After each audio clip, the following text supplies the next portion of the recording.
여기서 이제 아마 궁금하신 분도 있을 거예요. 그러면은 해븐 아이에 뭐 한국적인 게 없는 작품이냐 이렇게 질문하실 분들이 있을 거라고 생각합니다. 물론 어 뭐 인물의 이름 예를 들면은 뭐 클레어하고 올리버는 우리가 다 알고 있는 것처럼 굉장히 뉴트럴한 아주 글로벌한 이름인데 그거 말고 화분 그죠? 이런 게 이제 한국말로 어, 나오고 그리고 이제 그 클레어의 주인 전주의 이름이 나오거든요. 지연이에요, 지연이. 그리고 그 지연이 그렇죠. 남편이 수환이에요. 지연이, 수환이. 아, 그래서 아예 이렇게 나오고, 그 다음에 그 재밌는 게 뭐냐면은 클레어가 자기의 노쇠한 로봇들을 이렇게 부르는 장면이 있는데, 첫 번째 이름이 미도예요, 미도. 전미도거든요. 그래서 아예 맞습니다. 무대에 전미도 사진이 딱 구미도 나와요. 사진이 나오죠. 네. 네, 전미도 배우 사진이 딱 나옵니다. 그래서 이제 이런 식으로 한국 이름을 쓰고 있어요. 그래서 우리 한국에서 공연될 때는 그런 장면들이 없는데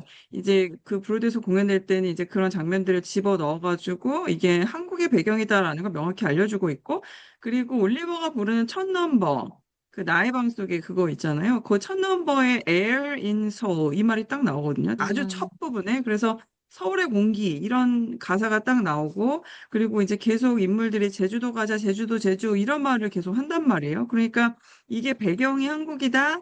우리가 서울에서 제주도로 가고 있다. 제주도에서 다시 서울로 오고 있다라는 게 명확히 찍힙니다. 인물 이름도 그렇고. 그런데 이게 다죠. 이게 다예요. 그러니까 말하자면은 그래서 한국의 무엇을 다루느냐는 아니거든요. 맞습니다. 그래서 이게 한국의 무엇을 다루느냐, 한국의 역사를 다루느냐, 한국의 전통을 다루느냐, 한국의 고유한 문화를 다루느냐, 아니에요. 근미래적인 상상력이 들어가 있기 때문에 한국의 미래상은 사실은 우리나라가 지금 어떻습니까? 서울이라는 도시 자체가 완전히 메트로폴리탄한 곳이고 홍대만 나가봐도 지금 뭐 외국인들이 너무 많잖아요. 이게 뭐 우리나라인지 외국인지 알 수 없을 정도로 제가 무슨 뉴욕에 있는 듯한 그런 착각을 불러일으킬 정도로 그런 느낌인데 그래서 이제 이렇다면은 이게 그냥 배경이 한국이고 배경이 서울이지 그래서 한국의 문화나 전통이나 역사를 다루는 건 아니라라는 얘기예요. 맞습니다. 예, 그리고 이야기 자체는 또 인간의 보편적인 이야기. 그러니까 이게 이런 거거든요. 심장을 이렇게 탁 인간이라면은 굉장히 소중한 가치를 느낄 수 있는 것에 대한 이야기예요. 그러니까 이거는 한국적인 게 아닌 거거든요. 한국의 배경이지만 한국에 대한 내용이 아니기 때문에 저는 거기에서 글로벌한 소통이 일어났다. 그리고 여기서 중요한 거는 여기에 그 나오는 인물들이 얘기하는 바들이 굉장히 감정적으로 정서적인 리얼리즘이 있어요, 이 안에. 정서적으로 굉장히 리얼하게 많은 것들이 다가오게 아주 촘촘하게 우리 박천희 작가가 만들어놨기 때문에 거기서 관객들이 막 울고 있는 거예요. 그러니까 이제 음, 거기에서 소통 포인트가 일어나는 거라고 이제 생각이 드는 거죠. 그러니까 우리가 여기서 과연 팩트라고 말할 수 있는 게 과연 무엇인가라는 질문을 계속 하게 됩니다. 그래서 이걸 자꾸 언론에서 KK 거리는 게 그렇게 의미가 있는 건 아니다라는 것이죠. 박천유라는 맞습니다. 작가가 있고 한국에서 공연이 돼서 소극장으로 성공한 작품이다. 그러니까 IP로서 성공한 작품이다. 그리고 이제 맞습니다. 중요한 거는 우라문화재단이 초기에 이것을 개발해서 여기까지 만들었다. 라는 게 중요한 거지. 거기에서 한국이라는 어떤 요소가 들어가는 거지. 그게 이 작품이 한국적인 것을 만든 건 아니다. 라고 얘기를 해볼 수가 있겠죠. 아까 말씀드린 것처럼 음악은 완전히 미국적 사운드고. 네, 그래서, 맞습니다. 완전 네, 다른 그래서, 작품이죠, 사실은. 네. 다른 그래서 이런 작품이죠. 지점을 우리가 굉장히 엄정한 눈으로 바라봐야 될 것 같아요, 저는. 그냥 맞습니다. 흘려보내지 말고, 막 한국이다, 막 무슨 뭐 이렇게 예, 쾌재를 부르고 환호를 부르고 너무 흥분되는 상태지만 그래서 이게 그럼 한국 작품이냐 온전히 거기에 대한 질문이 반드시 있어야 된다라는 생각을 하는 거죠. 그 이게 사실은 크리에이티브가 한 분이 어쨌든 한국어를 쓰시는 분이시고, 그것 때문에 저희가 지금 취해 있는 것이지, 사실은. 그러다 보니까 그게 의미가 있는 거라고 저희가 자꾸 이렇게 지금 회자를 하는 것이지, 이게 만약에 그런 상태가 아니라, 우리 지금 이게 뭐 잘못됐다라는 것보다도, 그레이트 개츠비 같은 경우에도, 오디의 신춘수 대표가 뉴욕에 진출을 하셔가지고 의상상까지 타시고 했습니다마는, 그거랑 완전 다른 차원으로 저희 지금 보고 있잖아요. 이게 그렇죠. 바로 저는 크리에이티브의 힘이라고 보거든요. 그래서 음, 이런 창작진들이 굉장히 중요하다. 그래서 우리가 지금 어쨌든 뭐 200억, 400억짜리 작품을 저희가 바로 트라이 하기도 어려운 상황인 거고, 이거는 뭐 어, 자본이 좀 있는 곳이라고 할지라도 H&M이든 아니든 뭐 CJ든 간에 지금 거기서도 이런 작업을 하기는 어렵거든요. 제가 보기에는. 그럼요. 아유, 그럼요. 어려워요. 그러니까 브로드웨이에 있는 프로듀서들만이 할 수 있는 일이기 때문에 그 음, 사람들이 볼 때는 정말 우리 보고 그러겠죠. 왜 자꾸 여기를 와서 이런 거를. 맞아요. 정확해요. 왜 이렇게 모두가 함께 지옥으로 가는 열차를 타느냐. 이런 논의예요, 사실은. 맞습니다. 예, 정말 웬만큼 컨텐츠에 자신이 없다면 이거 되게 어려운 일이거든요. 정말 어려운 일이고, 진짜, 뭐, 집을 몇 개를 들어먹을 생각을, 진짜, 생각을 하고, 우리 신춘수 대표님도 청담동 빌딩 2개 값어치의 돈을 날리셨다 그러셨잖아요. 그게 그냥 남의 집 네. 개 이름이 아니거든요, 절대. 그럼요. 그럼요. 예, 그래서 이 정도의 배퍼가 있을 것이 있어야 된다. 진짜 것가 있어야 된다. 그런 생각이 맞아요. 들고, 예, 함부로 이거를 해야 될 일은 아닌 것 같고, 예, 그런데, 하지만 또 하나 중요한 거. 그럼에도 불구하고 또 하나 중요하게 얘기할 수 있는 거는 이 작품의 지금 인물들, 그러니까 배우들이 다 아시안 계통이라는 게 굉장히 중요한 포인트예요. 우리한테 중요한 건 이 지점이라고 저는 생각해요. 회의가 아니고, 여기가 이거 무대에 실제로 이걸 수행하는 존재들이 아시안들이기 때문에 극장은 그렇죠. 사실 브로드웨이에는 극장이지만 뭐 브로드웨이에 뭐 백인만 사는 게 아니잖아요. 예, 그렇죠. 멜팅 팟인데 미국 자체가 그래서 굉장히 다양한 인종들을 포함해 놓고 정치적으로 그들을 하나의 네이션으로 묶어가면서 이게 만들어진 나라인데 다 백인들만을 위한 혹은 조금 확장해서 흑인들을 위한 공연들이 대부분이었는데 극장에 아시안들이 왜 못 씁니까? 주인공으로. 그죠? 그렇죠. 근데 이 작품이 그걸 해낸 거예요.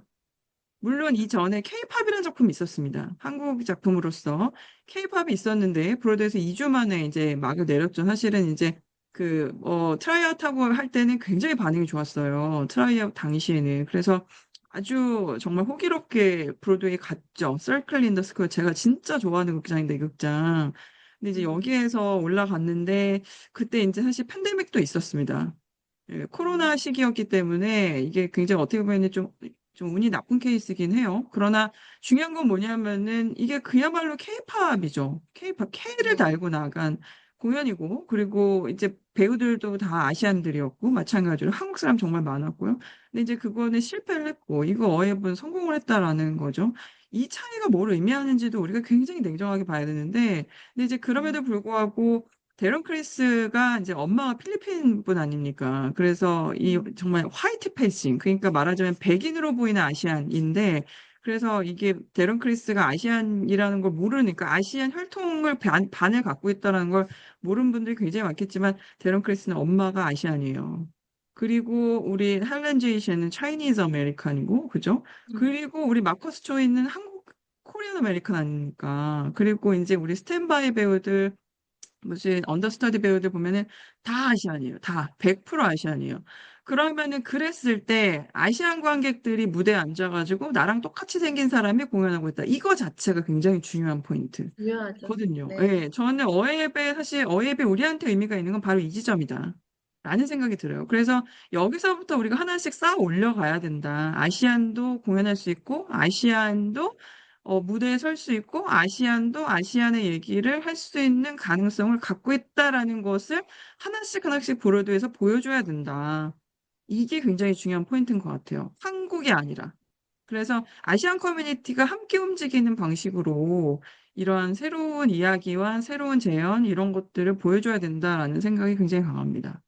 저희가 이제 마무리를 해야 되는데 할 얘기가 너무 많아갖고 한 가지만 더 말씀을 드리면 이거는 조금 다른 시각에서 제가 지금 바라보는 건데 저희가 볼 때는 지금 이제 아시안들이 출연하고 하는 부분에 대해서 정말 중요한 지점이라고 생각하면 이게 다각적으로 뭐 그게 배우든 뭐 프로듀서든 아니면은 작가 작곡가든 간에 이런 다양한 전사적인 접근이 필요하다고 보거든요. 어쨌든 그 시장 안에서 무언가를 해보려고 한다면. 그런데 또 한편으로 생각하면 이게 이제 브로드웨이의 입장에서 볼 때는 저희가 늘 하는 얘기지만 브로드웨이 시장 안에서는 이 작품마다 정말 하나같이 같은 작품이 하나도 없거든요. 그게 음악이나 스토리나 메시지라든가 그 스타일 자체가 완전 그 다른 포지셔닝들을 다 갖고 있기 때문에 그 많은 작품들이 공존할 수 있다라고 생각을 합니다. 그런데 예전에 뭐 예를 들어서 킹앤아이 같은 작품도 그렇고 뭐 미사이건 같은 작품들도 그렇고 이게 그 아시안 물론 라이언 킹 같은 경우에도 그렇지만은 아시아나 아프리카 쪽의 음악이나 어떤 그 이미지들을 그쵸, 그 정서는 아니죠. 이미지들을 가지고 와서 그들만의 그 인터내셔널한 방식으로 재해석을 해서 무대화를 시켰거든요. 그러니까 저는 한국의 정서도 얘네들이 가져가서 정말 그 신선함의 그 포인트로 정말 이용을 잘했구나.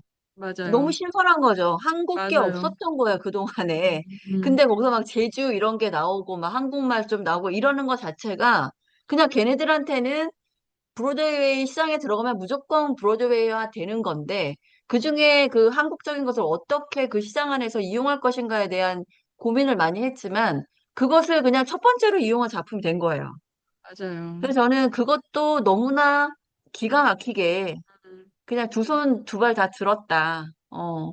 이게 또 한 번 우리 그 문화 자체도 브로드웨이화 시키는구나라는 생각이 들었어서 늘 그런 부분에서 고민이 많았습니다. 그러니까 그 크로스 컬처럴이라든가 익스체인지라는 측면에서 우리가 동등하게 이걸 교환하고 있는가라는 측면에서 볼 때는 브로드웨이 시장이나 웨스트엔드 같은 경우에 만약에 저희가 들어가더라도 거기에 먹히는 게 맞거든요. 그럴 수밖에 없는 시장이기는 한데 한국의 문화 자체도 참 전략적으로, 음, 상업적으로 잘 이용하고 있구나라는 생각이 네, 들었습니다. 맞아요. 그 조금 더 붙이면 약간 다양성인 거죠, 다양성. 다양성의 그렇죠. 한 축으로 예, 들어가서 진짜 맞는 말씀인 게 이런 이야기도 브로드웨이에 올릴 수 있는 가치가 있는 이야기구나. 이렇게 이제 인식이 되는 거예요. 거기에 맞습니다. 스며든 게 이제 한국이라는 거죠, 아시안. 예, 그래서 이제 그런 차원에서 우리가 이제 저는 사실 이 작품의 이 사건, 이번에 이 토니 어워즈라는 정말 어마어마한 이 상황을 통해서 우리가 깨달아야 될 거는 우물안 개구리 눈으로 보지 말자. 그러니까 우리가 외부자의 시선으로 봐야 된다, 지금 이 상황을. 한국인이 아닌 네, 사람의 시선으로 명확하게 판단을 맞습니다. 해야 그 다음에 우리가 뭘 할 것인지 답이 나오지. 이걸 자꾸 으로 보기 시작하면 확 버리면 아무것도 이야기가 진전되는 게 없어요. 예, 그걸 너무 저는 말씀드리고 싶습니다. 저는 그리고 사실 뭐 배경으로 사용했다고 하지만 나름 의미가 있다고 생각을 하는 게 예를 들면 아까도 뭐 배경이 스코틀랜드에서 약간 우리나라의 이야기를 하면 어떨까 싶었다라고 했었고 그리고 마치 메디슨 카운티의 다리를 보면 메디슨 카운티 다리를 한번 보러 가고 싶은 것처럼 제주를 계속 언급하니까 이제 반응들 찾아보니까 정말 제주 아일랜드 가보고 싶다는 얘기도 좀 있고 그리고 실제로 그 반딧불이 숲 얘기 나오잖아요. 근데 제주도에 또 이 반딧불이 투어가 또 진짜로 있어요. 그래서 그렇게 흥미를 유발한다는 점에서도 또 의미가 있는 것 같고 또 더불어서 이 어쩌면 해피엔딩이라는 공연이 한국에서도 뭐 다른 이야기긴 하지만 어쨌든 유사한 대본으로 이루어지잖아요. 그러다 보니까 이제 브로드웨이 팬이나 해외 팬들이 한국에선 또 이 공연이 작은 규모로 이루어진다는데 어떻게 이루어지는지 궁금하다 이러고 찾아보는 사람들이 있더라고요. 막 한국 화보는 훨씬 귀엽다 이런 얘기도 하고 그래가지고 나름 그런 면에서도 좀 흥미를 유발할 수 있고 또 우리나라의 공연계도 나름의 잠깐의 조명을 비춰준다는 점에서 의미가 있지 않을까라는 생각을 좀 했습니다. 네, 물론이죠. 지금 인터넷 시대이기 때문에 자료를 찾으려면 충분히 찾을 수 있고, 근데 이제 이게 약간 웃긴 얘기지만은 이게 전방위적으로 우리가 보면은 관광산업하고 연결이 된다. 예를 들어. 그렇게 되면은 제주도에 막 어쩌면 해피엔딩, 테마 투어 뭐 이런 것도 사실 생길 수 있잖아요. 어떻게 보면. 근데 그거를 과연 이용할 미국 사람이 있을까? 이런 질문을 이제 하게 되는 거예요. 예전에 우리 대장금 한창 난리 났을 때 제주도에 대장금 투어 있었는데 정말 많은 사람들이 와서 봤거든요. 그것을. 그쵸? 왜냐면은 동아시아에 대장금이 쫙 퍼졌고, 예, 그랬기 때문에. 그런데 이제 지금 만약에 이걸 한다? 그러면은 과연 올 사람이 있을까? 그냥 인터넷으로 소구하고 끝나지 않을까? 이런 생각이 또 있는 겁니다. 그래서 지금 너무 우리 엘피님이 진짜 중요한 말씀 해주셨어요. 역으로 한국의 원작을 굉장히 궁금하게 만드는 또 되게 중요한 역할을 하고 있다. 너무나 중요한데 우리가 이제 또 산업적인 측면에서 봤을 때는 과연 어디까지 이게 확장될 수 있는 얘기일까라는 질문을 또 하게 되네요.